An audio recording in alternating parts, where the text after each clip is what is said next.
आज हम जाने वाले हैं माँ यमुना के दर्शन करने के लिए। यहाँ पर यही डिस्कशन हो रहा है कि कैसे क्या करना है।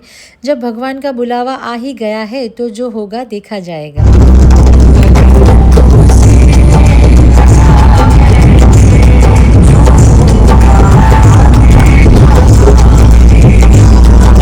रास्ते में हमें ये बच्चे मिले जो रोज़ 4 से 5 किलोमीटर चलकर स्कूल जाते हैं।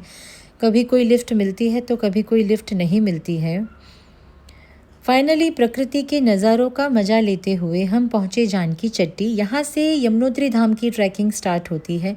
सबने अपनी अपनी लकड़ियाँ हाथ में ली, माँ यमुना का नाम लिया और निकल पड़े माँ यमुना के दर्शन के लिए।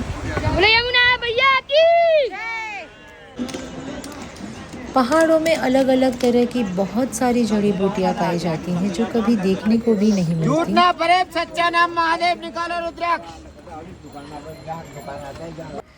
फाइनली एक दूसरे को मोटिवेट करते हुए, एक दूसरे को हिम्मत देते हुए हम पहुँचे यमुनोत्री धाम माँ यमुना के दर्शन करने के लिए। कहा जाता है कि यहाँ पर माँ यमुना की 2 धाराएं हैं, गर्म धारा और ठंडी धारा। माँ यमुना की जो ठंडी धारा है वहाँ पर पहुँचना किसी के लिए संभव नहीं है, पर यहाँ पर माता की गर्म धारा के दर्शन होते हैं।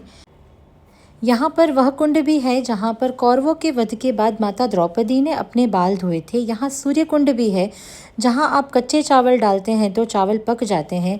जितना कष्ट हमें यमुनोत्री की ट्रैकिंग में चढ़ने के टाइम हुआ था उतना ही मज़ा उतरने के टाइम आया। फाइनली हंसते खेलते हम लोग यमुनोत्री का ट्रैकिंग कंप्लीट किया। माता के दर्शन करने के बाद कुछ फ़ोटो वगैरह खिंचवाने के बाद एक जगह हमने ब्रेक लिया। सब इतने थके हुए थे कि कोई उठने का नाम ही नहीं ले रहा था।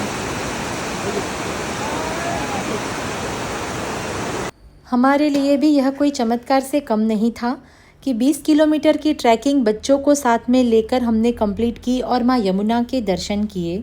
जब आप पर भगवान की कृपा होती है तभी यह सब संभव होता है। बिना किसी कष्ट के हमने हमारे प्रथम धाम यमुनोत्री धाम के दर्शन किए। ये वही मंदिर है जब यमुनोत्री धाम बंद होता है तब माँ यमुना की यहाँ पूजा की जाती है। मिलते हैं नेक्स्ट धाम में। हर हर महादेव।